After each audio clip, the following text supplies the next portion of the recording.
আমরা বলেছিলাম 3 2 5 3। কয় সংখ্যা বলেছিলাম? 4টা সংখ্যা, 3 2 5 3। বলেন আমার সাথে, 3 2 5 3। এটা সংক্ষিপ্ত আকারে, বুঝতে সহজ হবে, মনে রাখতেও সহজ। রাসূল সাল্লাল্লাহু আলাইহি ওয়াসাল্লাম 13 বছর মক্কায় নবুয়ত প্রাপ্তির পরে থাকলেন। এটা সংক্ষিপ্ত মুসলমান আপনারা যদি না জানেন, আমরা যদি না জানি, রাসূলের অন্তত নবীজির জীবন এটা তো আমাদের জানা দরকার। কিছুই না জানলাম, বিশ্বনবী যিনি আমাদের জন্য এত কিছু করে গেলেন, এত ত্যাগ, এত উৎসর্গ দিয়ে গেলেন, এত রক্ত দিয়ে গেলেন, সেই নবীজির সামান্য জীবনীও তো আমাদের জানা দরকার, দরকার কি না? আল্লাহ তাআলা কোরআনে কারীমের মধ্যে সূরা আহজাবের মধ্যে বলেছেন, আমি আয়াত শুরুতে পড়েছি যে আল্লাহ বলেছেন তোমাদের রাসূলের মধ্যে তোমাদের জন্য উত্তম আদর্শ রয়ে গেছে। রাসূলের আদর্শ ছাড়া জান্নাতে যেতে পারবে কেউ? কবর, হাসর, মিজান, ফুলসিরাত কোনো কিছুই পার হতে পারবে রাসূলের আদর্শ ছাড়া? এমনকি রাসূলের আদর্শ ছাড়া দুনিয়াতে কেউ কোনোদিন কোনো প্রকারের শান্তির আশা করতে পারে না। যে শান্তির আশা করতেছে রাসূলের আদর্শ ছাড়া, ওইটাই অশান্তি তার জন্য। যেটা সে বুঝতেছে এখন শান্তি, ওইটাই রাসূলের আদর্শ ছাড়া সেইটাই তার জন্য অশান্তির কারণ হয়ে যাবে। তো এই জন্য রাসূল, নবীজি সাল্লাল্লাহু আলাইহি ওয়াসাল্লাম রাসূলকে দিয়েছেন আমাদের জন্য মডেল হিসেবে, বিশ্বনবীকে। এই জন্য সামান্যতম তার জীবনী মনে রাখা আমাদের জন্য আবশ্যক। এই জন্য আমি সংক্ষিপ্ত আকারে বলেছিলাম 5 3 2 5 3। রাসূলের 13 বছর শেষ, 3 বছর গোপনে দাওয়াত দিয়েছেন নবুয়ত প্রাপ্তির পরে, 2 বছর প্রকাশ্যে দাওয়াত দিতে গিয়ে খুব নির্যাতন, বিভিন্ন রকমের অকথ্য ভাষায় গালিগালাজ শুনেছেন। 5 বছরে তিনি বিভিন্ন জায়গায় হিজরত হয়েছে, আবিসিনিয়ায়, হাবশায়। তারপরে সাহাবীদের উপরে নির্যাতন হয়েছে, ওনার উপরেও অনেক শারীরিক নির্যাতন মাঝে মাঝে হয়েছে।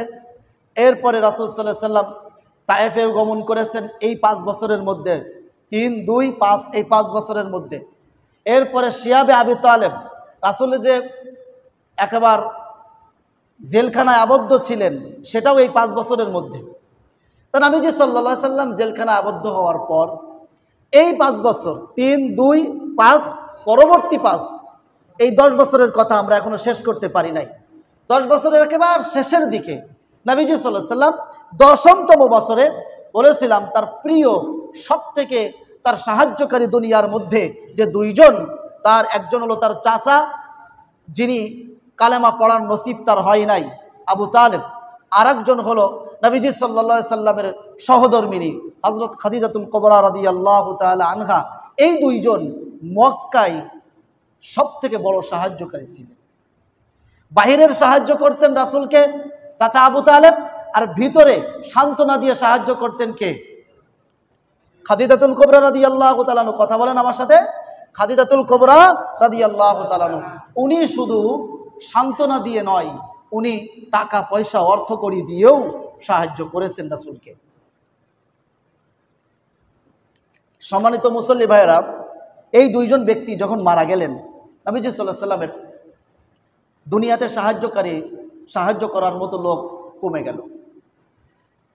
নবীজি সাল্লাল্লাহু আলাইহি ওয়াসাল্লামের কাছে বিভিন্নভাবে আঘাত আসতে থাকলো। উনি নিরাশ হয়ে গেলেন মক্কাবাসীদের প্রতি। তায়েফে গেলেন, 20 দিন পর্যন্ত তায়েফে অবস্থান করে তায়েফের নেতৃস্থানীয় লোকদের সহ তায়েফবাসীকে উনি ইসলামের সুশীতল ছায়ায় আসার জন্য দাওয়াত দিলেন। তায়েফবাসী দাওয়াত গ্রহণ করলো না। এতটুকু যদি ক্ষান্ত হতো তাও তো মেনে নেওয়া যেত, কিন্তু তারা তায়েফবাসী নবীজি সাল্লাল্লাহু আলাইহি সাল্লামের উপরে পাথর নিক্ষেপ করলো, যে ঘটনা গত সপ্তাহে আমি আপনাদের সামনে বলেছি। নবীজি সাল্লাল্লাহু আলাইহি সাল্লাম তায়েফ থেকে প্রত্যাবর্তন করতেছেন রক্তাক্ত অবস্থায়, মাথায় একটা টেনশন, ঘুরপাক খাচ্ছে, শুধু ঘুরপাক খাচ্ছে যে আমি এই অবস্থায়, আমি যেহেতু মক্কা থেকে চলে এসেছি তায়েফে, এটা মক্কাবাসী সবাই জানে যে মুহাম্মদ মক্কা থেকে চলে গেছে তায়েফে দাওয়াত দিতে। আর তায়েফে যে এই ঘটনা ঘটেছে আমার উপরে, এটাও মক্কাবাসী জেনে গেছে। এখন মক্কাবাসী আমার উপরে কি না জানি কত প্রকারের অত্যাচার চালায়। আমাকে মক্কাবাসী আর সেই রকম ভাবে রাখবে না, তারা সাহস পেয়ে যাবে।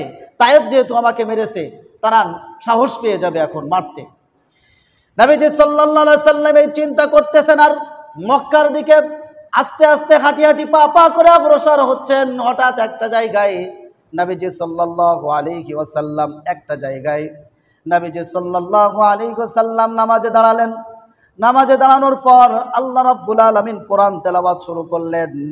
আল্লাহ রাব্বুল আলামিন এক দল 7 জনের একটা দল জিনকে আল্লাহ রাব্বুল আলামিন নবীজি সাল্লাল্লাহু আলাইহি সাল্লামের কোরআন তেলাওয়াতের পাশে থামায় দিলেন। 7 জনের একটা জিনের গ্রুপ নবীজি সাল্লাল্লাহু আলাইহি সাল্লামের পাশ দিয়ে যাচ্ছিল। কোরআন তেলাওয়াত শুনে থমকে গেছে। কোরআন তেলাওয়াত শুনতেছে, এত সুন্দর আওয়াজ, এত সুন্দর কথা আর তো শুনি নাই, এত নতুন জিনিস। নবীজি সাল্লাল্লাহু আলাইহি সাল্লাম জানেন না তার পাশে জিন দাঁড়ায় গেছে। নবীজি সাল্লাল্লাহু আলাইহি সাল্লামকে বিশ্বনবীকে আল্লাহ রাব্বুল আলামিন জানালেন, তায়েববাসী ইসলাম গ্রহণ করে নাই, মক্কাবাসী নির্যাতন করতেছে, তায়েববাসী ইসলাম গ্রহণ করে নাই, তাতে কি হয়েছে আমি তুমি দেখতে পাও না? এমন একটা বিশাল জনগোষ্ঠীর কাছে আমি ইসলামের দাওয়াত পৌঁছায় দিলাম, তারা ওই কোরআন শুনেই ইসলাম গ্রহণ করে ফেলেছে। সুবহানাল্লাহ। পরবর্তীতে আল্লাহ রাব্বুল আলামিন এই কথা কোরআনে কারীমের মধ্যে কিছুক্ষণ পরে আয়াত নাজিল করলেন, ওয়াইদ সারাফনা ইলাইকা নাফারাম মিনাল জিন্নি ইয়াসতামিউনাল কুরআন ফালাম্মা হাদারুহু قالوا أنصتوا فلما قضي ولوا إلى قومهم منذرين। আল্লাহ রাব্বুল আলামিন কিছুক্ষণ পর আয়াত নাজিল করে রাসূলকে সান্ত্বনা দিলেন, রাসূল হে আমার নবী, তায়েববাসী ইসলাম গ্রহণ করে নাই, তাতে কি হয়েছে? পুরো জিন গোষ্ঠীর মধ্যে আমি ইসলামের দাওয়াত ছড়ায় দিয়েছি। এ কথা কোরআনে কারীমের মধ্যে বললেন। যখন তুমি কোরআন তেলাওয়াত করতেছিলেন, এক দল জিন এই কোরআনে কারীম শুনলো। ফালাম্মা হাদারুহু, যখন তারা সেখানে উপস্থিত হলো, ক্বালু, তারা বলল, আনসিতু, এই চুপ থাকো, চুপ থাকো, এত সুন্দর আওয়াজ, চুপ, শোনো শোনো শোনো, কি বলে শোনো। ফালাম্মা কুদিয়া, যখন পড়া শেষ হয়ে গেল রাসূল আপনার, ওয়াল্লাউ ইলা কওমিহিম মুনদিরিন, তারা ইসলাম গ্রহণ করলো। আর তারা মনে মনে বলল, পরস্পরকে বলতে লাগলো, চলো চলো যাই, আমরা এত সুন্দর কথা আমরা আমাদের জাতির কাছে পৌঁছায় দেব। এই পরে রাসূল সাল্লাল্লাহু আলাইহি সাল্লামকে জিনের একটা বড় দল এসে রাসূলের হাতে বায়াত গ্রহণ করে মুসলমান হয়েছিল। সুবহানাল্লাহ। নবীজি সাল্লাল্লাহু আলাইহি সাল্লাম হাঁটি হাঁটি পা পা করে মক্কার দিকে অগ্রসর হচ্ছেন। মক্কার কাছাকাছি সময়ে যখন আসলো, মক্কার কাছাকাছি যখন চলে আসলো, নবীজি বললেন, এই মুহূর্তে এইভাবে হেরা গুহায় অবস্থান করলেন। আর নবীজি সাল্লাল্লাহু আলাইহি সাল্লাম ভাবলেন যে এইভাবে মক্কায় প্রবেশ করা যাবে না, মক্কায় রাজনৈতিক আশ্রয়ে প্রবেশ করতে হবে। রাজনৈতিক আশ্রয় আছে না এখনো?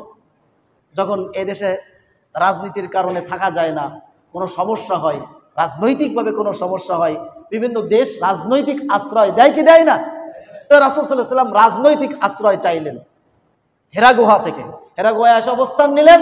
সেখান থেকে 3 ব্যক্তির কাছে রাসূল সাল্লাল্লাহু আলাইহি সাল্লাম প্রথম আপনার আখনাস ইবনে শুরাইক, তার কাছে নবীজি সাল্লাল্লাহু আলাইহি সাল্লাম পয়গাম পাঠালেন রাজনৈতিক আশ্রয়ের জন্য।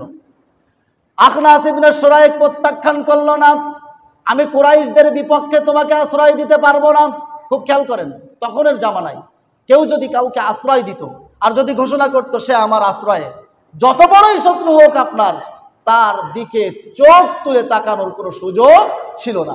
যদি তার গায়ে আপনি মানে নখের আঁচড়ও দিয়েছেন, পুরো বংশের সাথে আপনার ওই বংশের যুদ্ধ লেগে যাবে, কারণ সে তার আশ্রয়ে আছে। তার আশ্রয়ে থাকা অবস্থায় কি করা যাবে না? তাকে আঘাত করা যাবে না। আছে এই অবস্থা এখন আছে। তখন তো আয়ামে জাহেলিয়াত ছিল, আয়ামে জাহেলিয়াত ছিল। তখন কি পুলিশ ছিল, সেনাবাহিনী, আর্মি, বিডিআর, র্যাব কিছু ছিল না? কিন্তু মানুষের মধ্যে সততা, যে একজন ঘোর শত্রুকেও যদি কোনো ব্যক্তি আশ্রয় দিত, তার দিকে তার শত্রুরা চোখ তুলেও তাকাতো না যে অমুকের আশ্রয়ে আছে। তখন তো আয়ামে জাহেলিয়াতের যুগ। এই লোক তো, যে লোকে আশ্রয় দিচ্ছে, এই লোক তো মুসলমানও না। তো আমি মাঝে মাঝে বলি, এখনের মুসলমান আর আগের জামানার কাফের মুশরিকের এখনের অনেক মুসলমানের থেকেও আগের জামানার কাফের মুশরিকের তাদের যে চরিত্র আখলাক অনেক ভালো ছিল। সম্মানিত মুসলমান ভাইয়েরা আমার, আখনাস ইবনে শুরাইক তার কাছে পয়গাম পাঠালো রাজনৈতিক আশ্রয়ের জন্য। সে প্রত্যাখ্যান করার পর নবীজি সাল্লাল্লাহু আলাইহি সাল্লাম এবার সুহাইল ইবনে আমরের কাছে পয়গাম পাঠালো। সুহাইল ইবনে আমরকে বলল, আমি আপনার কাছে রাজনৈতিক আশ্রয় চাচ্ছি। সুহাইল ইবনে আমর বলল, না, আমিও পারবো না। এরপরে নবীজি সাল্লাল্লাহু আলাইহি সাল্লাম তৃতীয় ব্যক্তি মুতঈম ইবনে আদির কাছে নবীজি সাল্লাল্লাহু আলাইহি সাল্লাম রাজনৈতিক আশ্রয় দাবি করলো। নবীজি সাল্লাল্লাহু আলাইহি সাল্লামের এই আশ্রয় গৃহীত হলো। মুতঈম ইবনে আদি বললেন, আপনি হেরা গুহা থেকে চলে আসেন। হেরা গুহা থেকে আসলো মুতঈম ইবনে আদি, তার বংশের লোক এবং তার সন্তানাদিদেরকে বলে দিল, এই মুহাম্মদ আমার রাজনৈতিক আশ্রয়ে, আমার আশ্রয়ে আছে, তোরা অস্ত্রে শস্ত্রে সজ্জিত হ।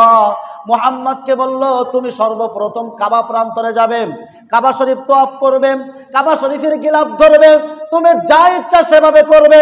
আমার দুই সন্তান অস্ত্রে শস্ত্রে সজ্জিত অবস্থায় তোমার দুই পাশে পাহারা দিবে, কেউ তোমার দিকে আঘাত করবে না। মুতঈম ইবনে আদি কাবা প্রান্তরে মুহাম্মদ সাল্লাল্লাহু আলাইহি ওয়াসাল্লামকে নিয়ে গেল। মুতঈম ইবনে আদি উপরে একটা জায়গায় দাঁড়িয়ে বলল, আজ থেকে মুহাম্মদ আমার আশ্রয়ে, সুতরাং তোমরা কেউ মুহাম্মাদের দিকে চোখ তুলে তাকাবা না। এরপরে আর মুহাম্মাদের উপরে আর কোনো আক্রমণ হয় নাই। কিন্তু তিনি তেমনভাবে দাওয়াত দিতে পারতেছেন না, দাওয়াতের মিশনটা অনেক কমে গেছে, সংকীর্ণ হয়ে আসতেছে। এবার আল্লাহ রাব্বুল আলামিন হিজরতের মাঠ কায়েম করবেন মদিনায়, হিজরতের প্ল্যাটফর্ম করবেন মদিনায়। আমাদের এখানে যদি মাহফিল হয়, মাহফিলের একদিন আগে প্যান্ডেল নাকি কয়েকদিন আগেই প্যান্ডেল সাজানো হয়, বলেন তো? কয়েকদিন আগেই প্যান্ডেল ট্যান্ডেল সাজানো, স্টেজ টেস্টে সাজানো হয়, তো কয়েকদিন আগেই প্রস্তুতি নেওয়া হয়। আল্লাহ রাব্বুল আলামিন মদিনায় যেহেতু রাসূল সাল্লাল্লাহু আলাইহি সাল্লামকে নিয়ে যাবেন, নবীজি সাল্লাল্লাহু আলাইহি সাল্লামকে মদিনায় নিয়ে যাবেন সেহেতু মদিনায় আগে থেকে আল্লাহ তাআলা মাঠ প্রস্তুত করেছেন। কিভাবে? আসেন শুনি। নবীজি সাল্লাল্লাহু আলাইহি সাল্লামের বয়স যখন 51 বছর, 50 বছর শেষ হয়ে গেছে, 51 বছর বয়স, হজের মৌসুম, বিভিন্ন এলাকা থেকে কাফের মুশরিকরাও হজে আসতো, সেটাও আমি আপনাদেরকে আগেই বলেছি। মদিনা থেকে একটা কাফেলা মক্কায় এসেছে হজের উদ্দেশ্যে, হজ করতে। সেখান থেকে 6 জন লোক, তার ভিতরে প্রধান ছিলেন আসাদ ইবনে জুরারা। আসাদ ইবনে জুরারা সহ আরো 5 জন নবীজি সাল্লাল্লাহু আলাইহি সাল্লামের ঠিকানা পেয়ে তার কাছে গেল। যে দেখলো তো এত সুন্দর বাণী, এত সুন্দর কথা। আমরা আউস এবং খাজরাজ দুইটা গোত্র, মদিনায় খুব প্রসিদ্ধ দুইটা গোত্র এবং স্থানীয় দুইটা গোত্র, নাম হলো, একটার নাম আউস আর একটার নাম খাজরাজ। এই যে আসাদ ইবনে জুরারা সহ 5 জন, এরা খাজরাজ গোত্রের লোক ছিল। এই আউস এবং খাজরাজ গোত্র আর মদিনাতে কিছু ছিল ইহুদিদের গোত্র, বনু কাইনুকা, বনু কুরাইজা, বনু নজির, এই 3টা গোত্র ছিল ইহুদিদের, যারা সিরিয়া থেকে হিজরত করে এখানে এসেছে বিশ্বনবী শেষ নবীকে আগমনে তারা তার সাথী হওয়ার জন্য। আর এই আউস আর খাজরাজ স্থানীয় ওই ইয়াসরিব, যেটা মদিনার আগের নাম ইয়াসরিব, এই ইয়াসরিবের স্থানীয় যে গোত্র সেটা ছিল আউস এবং খাজরাজ, এই 2 গোত্র বাস করত। মাঝে মাঝে ইহুদিদের সাথে আউস এবং খাজরাজ গোত্রের লোকদের দ্বন্দ্ব হলে এই ইহুদিরা বলতো যে শেষ নবী আসবে এখানে, আমরা তার সঙ্গী হব, তারপরে তার সাথে মিলে তোমাদের উপরে বিজয় লাভ করব। এটা আউস আর খাজরাজ গোত্ররা মাঝে মাঝে ইহুদিদের মুখ দিয়ে, তারা তো আউস আর খাজরাজ গোত্ররা তো আহলে কিতাব ছিল না, তাওরাত ছিল না, ইনজিল বুঝতো না। আর তাওরাত আর ইনজিলের মধ্যে তো সব নবীজি সাল্লাল্লাহু আলাইহি সাল্লামের সমস্ত ভবিষ্যৎবাণীগুলো লেখা ছিল, ইহুদিরা সেটা জানতো। খাজরাজ গোত্রের এই লোকগুলো যখন দেখলো, এরকম কথা শুনলো, তারা বলল, এই তো সেই শেষ নবী দেখা যায়, আমাদের আগে যেন ওই ইহুদিরা অগ্রগামী না হয়ে যায়, মুসলমান না হয়ে যায়, আমরা আজকেই মুসলমান হতে হবে। নবীজি সাল্লাল্লাহু আলাইহি সাল্লামকে বললেন, আমরা আপনার কাছে ওয়াদা করতে চাই, বায়াত গ্রহণ করতে চাই, আপনি একটা জায়গা দেন। মিনা প্রান্তরে একটা পাহাড়ের নাম হলো আকাবা। আকাবার পাদদেশে একটা গিরিপথে আকাবা নামক উপত্যকা, এই আকাবা নামক উপত্যকার গিরিপথে রাত্রে যখন কেউ নাই, এই 6 জন লোক নবীজি সাল্লাল্লাহু আলাইহি সাল্লামের কাছে কালেমা পড়লেন, আশহাদু আল্লা ইলাহা ইল্লাল্লাহু ওয়া আশহাদু আন্না মুহাম্মাদান আবদুহু ওয়া রাসূলুহু। 6 জন লোক। এই যে এইবার শুরু হলো হিজরতের এই মাঠ শুরু হয়ে গেল। আল্লাহ রাব্বুল আলামিন মদিনায় হিজরত করাবেন, সেখানে এই মাঠ কায়েম করতেছেন আল্লাহ রাব্বুল আলামিন এই 6 জনের মাধ্যমে। এই 6 জন আকাবা নামক উপত্যকার গিরিপথে তার পাদদেশে 6 জন নামক শপথ গ্রহণ করলাম। এই শপথকে বলা হয় আকাবার প্রথম শপথ। বলেন তো, আকাবার প্রথম শপথে কয়জন লোক ছিল? বলুন তো, এই 6 জন লোকের বাড়ি কোন জায়গায়? শুনতেছেন আপনারা? এই 6 জন লোকের বাড়ি কই? মদিনায়। 6 জন লোকের বাড়ি কই? কোন গোত্রের? খাজরাজ। কোন গোত্রের? হ্যাঁ, এই গোত্রের লোক এই আকাবা নামক উপত্যকার পাদদেশে আল্লাহ রসুলের কাছে ঈমান গ্রহণ করলেন, কয়েকটা বিষয়ের উপরে বায়াত গ্রহণ করলেন। এটাকে বলা হয় আকাবার প্রথম শপথ। এবারে আসাদ ইবনে জুরারা আরো 5 জন মদিনায় চলে গেল। মদিনায় যে দাওয়াত দিতে শুরু করলো, মদিনার ঘরে ঘরে ঘরে ঘরে গোপনে গোপনে দাওয়াত দেয়। আগামী বছর নবীজি সাল্লাল্লাহু আলাইহি সাল্লামের বয়স তখন 52 বছর। কত বছর? কত বছর বলেন? 52 বছর। বাকি পরের হজের সময় এই 6 জন সহ আরো 6 জন, বাকি 12 জন। কতজন হলো? 12 জন। এই 12 জন নবীজি সাল্লাল্লাহু আলাইহি সাল্লামের কাছে যে বললেন, আমরা আজকে শপথ গ্রহণ করব, আমরা আরো 6 জনকে নিয়ে এসেছি, মোট 12 জন আমরা শপথ গ্রহণ করব। এই 12 জন লোক রাতের আধারে ওই আকাবা নামক স্থানে, ওই উপত্যকার গিরিপথে বায়াত গ্রহণ করলো। এই বায়াতকে বলা হয় আকাবার দ্বিতীয় শপথ। আকাবার প্রথম শপথে কয়জন ছিল? আর দ্বিতীয় শপথে কয়জন? এই 12 জন বলল, ইয়া রাসূলুল্লাহ, ইয়া হাবিবাল্লাহ, আমরা তো 12 জন লোক ইসলাম গ্রহণ করলাম, কোরআনে কারীম শিখার জন্য আর ইসলামের দাওয়াত দেওয়ার জন্য। আপনার একজন সহচর, একজন সাহাবী আমাদের সাথে দিয়ে দেন। আল্লাহ রসুল মুসআব ইবনে উমায়ের রাদিয়াল্লাহু তাআলা আনহুকে, মুসআব ইবনে উমায়ের খুব কোরআন জাননেওয়ালা লোক ছিলেন। মুসআব ইবনে উমায়ের বড় লোক ছিলেন, খুবই বড় লোকের ছেলে, কিন্তু খুবই বড় লোকের ছেলে ইসলাম গ্রহণ করার কারণে ত্যায্যপুত্র হয়ে গিয়েছিল। এই মুসআব ইবনে উমায়ের রাদিয়াল্লাহু তাআলা আনহু, তিনি রাসূল সাল্লাল্লাহু আলাইহি ওয়াসাল্লাম বললেন, যাও, এই 12 জনকে বললেন, একে নিয়ে যাও, এর কাছ থেকে কোরআন শোনো, ইসলামের জ্ঞান শেখো, আর এর দিয়ে ইসলাম প্রচার করাও। মুসআব ইবনে উমায়ের মদিনার ঘরে ঘরে ঘরে ঘরে যে আসাদ ইবনে জুরারা, মুসআব ইবনে উমায়ের মদিনার ঘরে ঘরে ইসলামের দাওয়াত পৌঁছায় দিতে লাগলো। অবশেষে মদিনায় বনু আশহাল গোত্রের লোক সাদ ইবনে মুআজ রাদিয়াল্লাহু তাআলা আনহু, উসাইদ ইবনে হুজাইর রাদিয়াল্লাহু তাআলা আনহু, এই 2 জন ছিল গোত্র প্রধান। এই 2 জন অনেক লম্বা ঘটনায় 2 জন ইসলাম গ্রহণ করে ফেলল। তৃতীয় বছর নবীজি সাল্লাল্লাহু আলাইহি সাল্লাম, তারা তৃতীয় বছর হজের সময় 72 জন লোক মদিনা থেকে এসে ওই আকাবার ওই জায়গায় তারা 3 নাম্বার শপথ নিল। এটাকে বলা হয় আকাবার তৃতীয় শপথ। 72 জন লোক। কয়জন? কয়বার শপথ নিয়েছে বলেন তো? প্রথমবারে 6 জন, দ্বিতীয়বারে 12 জন, তৃতীয়বারে 72 জন, 2 জন নারী আর 70 জন পুরুষ। মদিনার ঘরে ঘরে ইসলাম পৌঁছে গেল, মদিনার ঘরে ঘরে।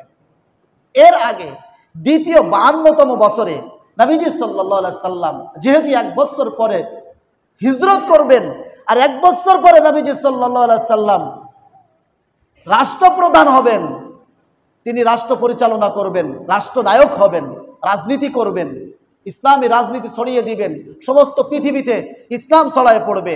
এই জন্য ওনার রাষ্ট্রজ্ঞান দরকার। এই জন্য আল্লাহ তাআলা নবীজি সাল্লাল্লাহু আলাইহি সাল্লামকে 52তম বছরে আল্লাহর কাছে নিলেন মেরাজে। সুবহানাল্লাহ। আর সূরা বনী ইসরাইল, সুবহানাল্লাযী আসরা বিআবদিহি লাইলাম মিনাল মাসজিদিল হারামি ইলাল মাসজিদিল আকসাল্লাযী বারাকনা হাওলাহু লিনুরিয়াহু মিন আয়াতিনা ইন্নাহু হুয়াস সামিউল বাসীর। আল্লাহ রাব্বুল আলামিন ইসরা এবং মেরাজে নবীজি সাল্লাল্লাহু আলাইহি সাল্লামকে নিলেন আর সূরা বনী ইসরাইল দিলেন। আর এই বনী ইসরাইলের মধ্যে 14 দফা দেশ পরিচালনার জন্য 14টা নীতি আছে। এই 14টা নীতি আল্লাহ রাব্বুল আলামিন রাসূলকে দিলেন। 14টা নীতি কয়টা? 14টা নীতি। 1 নাম্বার, আল্লাহ ছাড়া কাউকে কি করা যাবে না? মানা যাবে না। আল্লাহ ছাড়া কাউকে বিশ্বাস করা যাবে না, আল্লাহ ছাড়া কাউকে মানা যাবে না, কোনো আল্লাহ ছাড়া কাউকে ভয় করা যাবে না। 1 নাম্বার। 2 নাম্বার, মা বাপের সাথে সদ্ব্যবহার করতে হবে। 3 নাম্বার, আত্মীয় স্বজন পথচারীর হক আদায় করতে হবে। 4 নাম্বার, অপচয় করা যাবে না। 5 নাম্বার, কৃপণতা করা যাবে না। কৃপণতা এবং অপচয় এই দুইয়ের মাঝে খরচ করতে হবে, অর্থাৎ অর্থনৈতিক ভারসাম্য। 6 নাম্বার, সন্তান হত্যা করা যাবে না। 7 নাম্বার, ব্যভিচারী নিষিদ্ধ, ব্যভিচার করা যাবে না। 8 নাম্বার, কাউকে অন্যায়ভাবে হত্যা করা যাবে না। 9 নাম্বার, এতিমের মাল আস্বাদন করা যাবে না, এতিমের মাল ভক্ষণ করা যাবে না। 9 নাম্বার। 10 নাম্বার, ওয়াদা করলে ওয়াদা পূরণ করতে হবে। 11 নাম্বার, ন্যায় বিচার অর্থাৎ ইনসাফ অনুযায়ী মাপে সঠিক মাপ দিতে হবে, ওজনে সঠিক মাপ দিতে হবে। এই গতকালকে না কিছুদিন আগে আমি ফল কিনতে গেছিলাম, 2-3 দোকান পার হয়ে তারপরে গেলাম ফল কিনতে। 3টা কমলা মালটা ইসের ভিতরে দেবে, অর্থাৎ দাড়িপাল্লার উপরে দেবে 3টা মালটা, তা দিল না। না দিয়ে একটা প্যাকেট বের করলো, কাগজের প্যাকেট। সে প্যাকেটের মধ্যে ঢুকায় তারপরে পিনমেনের পরে দিল। এবার ওই প্যাকেটটা দেখে আমি ওই প্যাকেটটা খুলে এবার দেখতেছি প্যাকেটটার ওজনই 200 গ্রামের প্রায়। প্যাকেটটা দিল, প্যাকেটটার ভিতরে ঢুকে তারপরে ওজন দিল, এরপরে আবার একটা পলিথিন দিয়ে তারপর আমার হাতে দিল। বুঝতেছেন? 200 গ্রাম ওইখানে শেষ। এক ইসলামিক রাষ্ট্র যদি থাকতো, ইসলামী রাষ্ট্রের অন্যতম মূলনীতি হলো ওজনে কেউ কম দিতে পারবে না। প্রত্যেকটা লোক প্রায় 199% লোক একজন পাওয়া এখন খুব দুষ্কর, যে একেবারে কাটায় কাটায় সঠিক ওজন দিয়ে তার মালামাল বিক্রি করে। দুষ্কর কিনা? খুবই দুষ্কর। ওজনে ভেজাল, দাড়িপাল্লাতে ভেজাল, ওজনে কম দেওয়া যাবে না। 12 নাম্বার, দলিল প্রমাণ ছাড়া কারো কথা বলা যাবে না, কারো ব্যাপারে দলিল প্রমাণ ছাড়া কারো ব্যাপারে কথা বলা যাবে না। সব বনী ইসরাইলের মধ্যে আল্লাহ রাব্বুল আলামিন প্রত্যেকটা ধরে ধরে নবীজি সাল্লাল্লাহু আলাইহি সাল্লামকে শিক্ষা দিয়েছেন। এরপরে 13 নাম্বার, অহংকার করা যাবে না। আর 16 নাম্বার, যা কিছু করতে হবে সব আল্লাহর আইন দিয়ে করতে হবে। 16টা দফা আল্লাহ রাব্বুল আলামিন শিখালেন।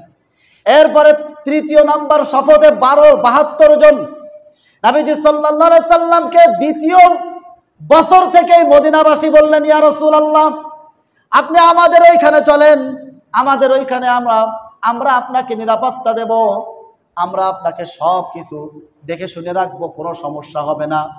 এই 3 নাম্বার শপথ, যখন এই 3য় আকাবায় শপথ, 3 নাম্বার শপথে 72 জন যখন ওয়াদা নিয়েছে, শপথ নিয়েছে, তখন নবীজি সাল্লাল্লাহু আলাইহি সাল্লামের সাথে তার চাচা আব্বাস রাদিয়াল্লাহু তাআলা আনহু ছিলেন।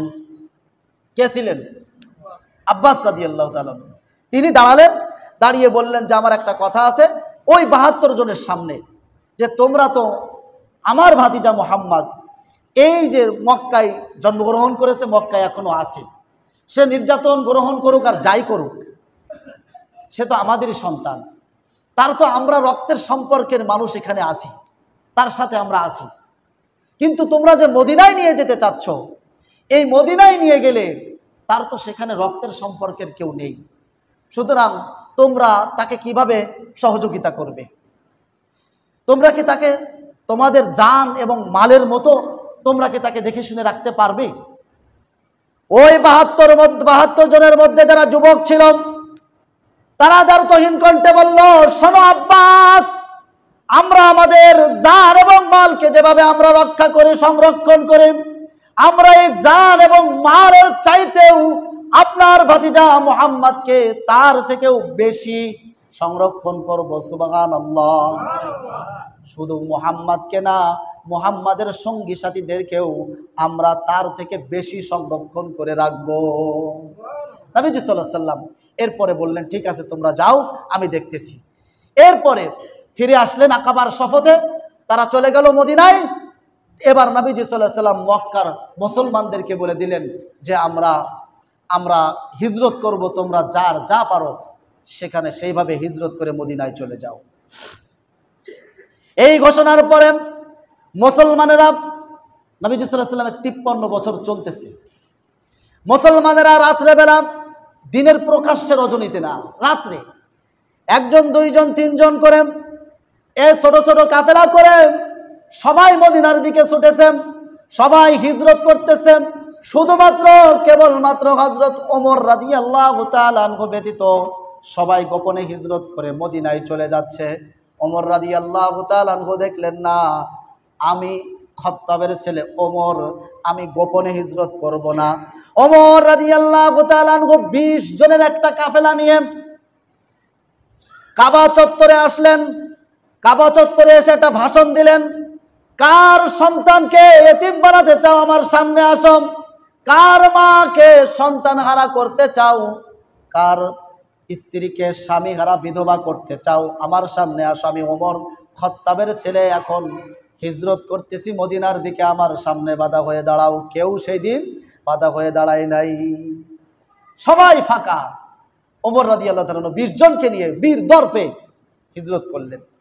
আবু বকর সিদ্দিক রাদিয়াল্লাহু তাআলা আনহু হিজরতের জন্য অনুমতি চাইলেন। নবীজি সাল্লাল্লাহু আলাইহি সাল্লাম বললেন, না আবু বকর, তুমি আমার হিজরতের সাথী হবে, তোমাকে নিয়ে আমি হিজরত করব, তুমি যাওয়ার দরকার নাই। যেদিন থেকে আবু বকর রাদিয়াল্লাহু তাআলা আনহুকে কথা বলেছে, আবু বকর রাদিয়াল্লাহু তাআলা আনহু 2টা উটনি ক্রয় করলেন, উট ক্রয় করলেন, 2টা উট। আব্দুল্লাহ ইবনে আরিকা দুয়ালি তখনও তিনি মুসলমান হন নাই। এই বেধর্মীর কাছে অমুসলিম, যিনি রাসূল এবং আবু বকরের বিশ্বস্ত লোক ছিলেন, এই আব্দুল্লাহ ইবনে আরিকা দুয়ালি, সে আবার রাস্তা ভালো চিনত মদিনার, উল্টো পথে রাস্তা ভালো চিনত মদিনার। মানে এমন এক অপরিচিত পথ, যে পথে সাধারণত মদিনায় যাওয়া হয় না, এমন পথে আব্দুল্লাহ ইবনে আরিকিত খুব ভালো রাস্তা চিনত। তো তার কাছে এই 2টা উট দিয়ে আসলো, বলল, যখনই আমি ইশারা করব তখনই তুমি আমার কাছে চলে আসো। সবাই মদিনায় চলে গেল। মাত্র 6-7 জন বাদে নবীজি সাল্লাল্লাহু আলাইহি সাল্লাম আর আবু বকর সিদ্দিক রাদিয়াল্লাহু তাআলা আনহু, হামজা ইবনে আব্দুল মুত্তালিব, আর কিছু যারা হিজরত করতে পারে নাই অসুস্থ মুসলমান, তারা ব্যতীত আরো এই কয়েকজন, হযরত আলী রাদিয়াল্লাহু তাআলা আনহু, এই কয়েকজন ছাড়া সবাই মদিনায় হিজরত করে গেছে। এই 7-8 জন ছাড়া সবাই মদিনায় হিজরত করে গেছে। এখন আর মক্কায় কোনো মুসলমান দেখা যায় না। এবার দারুন নদওয়ার মধ্যে কাফেররা সবাই গোল মিটিং করলো, যদি মদিনায় মুহাম্মদ যদি মদিনায় চলে যায়, মদিনার রাষ্ট্রপ্রধান হয়, তাহলে মুহাম্মদ একদিন না একদিনেই মক্কা আক্রমণ করবে, মক্কা বিজয় করবে, সুতরাং মুহাম্মদকে যেতে দেওয়া হবে না। সবাই পরামর্শ করতেছে তাহলে কি করা যাবে। এবার সবার এক এক পরামর্শ দিচ্ছে। আবু জেহেল বলল, এর মধ্যে আবার ওই শয়তান, ইবলিস শয়তান, একটা মানুষের আকৃতিতে এক জায়গায় ভান ধরে বসে আছে ওই মজলিসের মধ্যে, অপরিচিত ইবলিস শয়তান, বলছে, আমি মুসাফির মানুষ, তবে তোমাদের এই মজলিসের মধ্যে সহযোগিতা করতে পারবো আমি। আবু জেহেল বলল, শেষ সিদ্ধান্ত হলো যে মুহাম্মদকে হত্যা করতেই হবে, এর বাইরে আর কোনো সিদ্ধান্ত নাই। এবার শয়তান বলল, মুরব্বী, উনি বলল যে না ঠিক আছে, এই কথাটাই কারেক্ট, এই কথাটাই করতে হবে। তবে আপনারা যেহেতু কোনো একজন যদি মুহাম্মদকে হত্যা করেন, মুহাম্মাদের বংশ তো তাকে ছেড়ে দিবে না। এই জন্য প্রত্যেক বংশ থেকে যুবকরা, প্রত্যেক বংশ থেকে এক একজন যুবক তারা মুহাম্মদকে একসাথে হত্যা করবে। সুতরাং বনু হাশেম কারো কাছ থেকে রক্তপণও নিতে পারবে না, প্রতিশোধও নিতে পারবে না। যেই কাজ সেই কাজ, যেই কথা সেই কাজ। সমস্ত গোত্র থেকে যুবক ভাইয়েরা সবাই একত্রিত হয়ে নবীজি সাল্লাল্লাহু আলাইহি সাল্লামের বাড়ির চতুর্দিকে ঘিরে ফেলল। রবিউল আউয়াল মাসের ১ম তারিখ সোমবার নবীজি সাল্লাল্লাহু আলাইহি সাল্লামের চতুর্পাশে যখন ঘিরে ফেলল, আল্লাহ বললেন, জিব্রাইলকে পাঠালেন, নবীজি সাল্লাল্লাহু আলাইহি সাল্লামকে উঠালেন, বললেন এখন আপনার এই মুহূর্তে হিজরত করতে হবে। চতুর্দিকে কাফেররা, রাত্রেবেলা চতুর্দিকে কাফেররা বাড়ি বেষ্টন করে ফেলেছে। কাফেররা ওই রাত্রেই মারতে পারত, কিন্তু মারে নাই কেন জানেন? রাতে মারলে তারা কাপুরুষ হতো, এই জন্য রাতে মারে নাই। এখন বর্তমানে রাতেও মারে কিনা? বুঝে নাই? রাতেও মারে কিনা? রাতেও বোম্বিং হচ্ছে কিনা? ওই জামানার কাফেররা নবীজিকে তো রাত্রে মেরে ফেলতে পারতো, কিন্তু মারে নাই। না, রাত্রে মারবো না, আমরা তো কোনো কাপুরুষ না, আমরা দিনের বেলায় সকলের সামনে মুহাম্মদকে মারবো। নাউজুবিল্লাহ। আল্লাহ রাব্বুল আলামিন আদেশ করলেন, মুহাম্মদ, হে আমার নবী, এখন আপনাকে হিজরত করতে হবে। আলী রাদিয়াল্লাহু তাআলা আনহু কাছে ছিলেন। আলী রাদিয়াল্লাহু তাআলা আনহুকে নবীজি সাল্লাল্লাহু আলাইহি সাল্লাম মক্কার মুশরিকদের আমানত বুঝিয়ে দিয়ে বললেন, তুমি এখানে শুয়ে থাকো, আমার চাদর মুড়ি দিয়ে সকালবেলা আমানতগুলো বুঝাইয়া দিবে। এরপরে আমি মদিনায় হিজরত করতেছি, মদিনায় আমার সাথে সাক্ষাৎ করবে, এটা বুঝাইয়া দিয়ে নবীজি সাল্লাল্লাহু আলাইহি সাল্লাম বাইরে গেলেন। এক মুষ্টি বালু নিয়ে সূরা ইয়াসিন পড়লেন, ইয়াসিন ওয়াল কুরআনিল হাকিম ইন্নাকা লামিনাল মুরসালিন আলা সিরাতিম মুস্তাকিম তানজিলাল আজিজির রহিম লিতুনযিরা কওমান মা উনযিরা আবাউহুম ফাহুম غافلون لقد حق القول على أكثرهم فهم لا يؤمنون إنا جعلنا في أعناقهم أغلالا فهي إلى الأذقان فهم مقمحون وجعلنا من بين أيديهم سدا ومن خلفهم سدا فأغشيناهم فهم لا يبصرون। এই পর্যন্ত পড়ে ফু দিয়ে নবীজি সাল্লাল্লাহু আলাইহি সাল্লাম বালুটা ছড়ায় দিলেন। আল্লাহ রাব্বুল আলামিন সমস্ত কাফেরের যুবকদের চোখের মধ্যে বালু পৌঁছায় দিলেন। ওয়ামা রামাইতা ইয রামাইতা ওয়ালাকিন্নাল্লাহা রামা। পরবর্তীতে আল্লাহ রাব্বুল আলামিন আয়াত নাজিল করে রাসূলকে জানালেন, হে রাসূল, আপনি তখন নিক্ষেপ করেছিলেন, কিন্তু নিক্ষেপ করাই বালি সবার চোখের মধ্যে পৌঁছায় দেওয়ার দায়িত্ব আমার কুদরত গ্রহণ করেছিল। আপনি নিক্ষেপ করেছিলেন, আপনি তো একদিকে নিক্ষেপ করেছেন, সমস্ত দিকের যুবকদের চোখের মধ্যে এই বালু পৌঁছায় দিয়েছিলাম আমি আল্লাহ। সুবহানাল্লাহ। নবীজি সাল্লাল্লাহু আলাইহি সাল্লাম এবার বের হয়ে গেলেন, যে আবু বকরকে ডাক দিলেন এক ডাকে। অনেকবার শুনেছেন, এক ডাকেই আবু বকর রাদিয়াল্লাহু আনহু জেগে উঠলেন। আবু বকর, তুমি এক ডাকেই জেগে উঠলে? ইয়া রাসূলুল্লাহ, যেদিন থেকে বলেছেন আমার সাথে হিজরত করবেন, না জানি কত রাত্রে কত বিপদের মধ্যে আপনি আমার ডাক দেন, আর আমি যদি পিঠ লাগায় ঘুমায় যাই আমার উঠতে দেরি হবে, বেয়াদবি হবে।